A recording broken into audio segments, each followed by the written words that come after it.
ആമസോണിന്റെ great summer sale വരാൻ വേണ്ടിയിട്ട് പോവുകയാണ് നാളെ മുതൽ, അതായത് മെയ് 1 മുതൽ. അപ്പോൾ എന്തെങ്കിലും സാധനങ്ങൾ വാങ്ങിക്കാൻ നിൽക്കുന്നവരാണെങ്കിൽ ഒരു ദിവസം കൂടെ വെയിറ്റ് ചെയ്തിട്ട് വാങ്ങിക്കുന്നതായിരിക്കും നല്ലത്.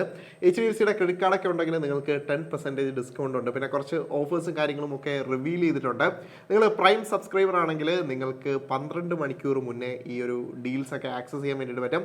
ഞാൻ കണ്ട കുറച്ച് കാര്യങ്ങൾ നിങ്ങൾക്ക് പറഞ്ഞുതരാം കേട്ടോ. ഒന്നാമതായിട്ട് ആമസോൺ ബേസിക്സിന്റെ പെഡസ്റ്റൽ ഫാൻ നിങ്ങൾക്ക് 2000 രൂപയ്ക്ക് കിട്ടും. അതിൻ്റെ ഒറിജിനൽ പ്രൈസ് എന്ന് പറയുന്നത് 5299 രൂപയാണ്. പിന്നെ കണ്ടൊരു കിടിലൻ ഡീൽ എന്ന് പറയുന്നത് റെഡ്മിയുടെ A14 5G 10999 രൂപയായിരുന്നു MRP, 7999 രൂപയ്ക്ക് കിട്ടും. ഫയർ സ്റ്റിക്ക് വാങ്ങിക്കണമെങ്കിലും 2999 രൂപയ്ക്ക് കിട്ടും. പിന്നെ കാറിലേക്ക് വേണ്ടിയിട്ട് ഡാഷ് ക്യാം നോക്കുന്നുണ്ടെങ്കിൽ ഡാഷ് ക്യാമിന് ഇപ്പോൾ ഏകദേശം 5999 രൂപയായിരുന്നു ക്യൂബോയുടെ ഡാഷ് ക്യാം, 2990 രൂപയ്ക്കുണ്ട്. പിന്നെ അതിലും താഴെ 1500 സംതിങ്ങിന് നിങ്ങൾക്ക് വേണമെങ്കിൽ ക്രോസ് ബീറ്റ്സിൻ്റെ ഡാഷ് ക്യാമും ഇപ്പോൾ ആമസോണിൽ കിട്ടും കേട്ടോ. കൂടുതൽ ഡീൽസും കാര്യങ്ങളും ഒക്കെ എന്തായാലും ഇന്ന് രാത്രി 12 മണിക്ക് അറിയാൻ വേണ്ടിയിട്ട് പറ്റും. Let's see.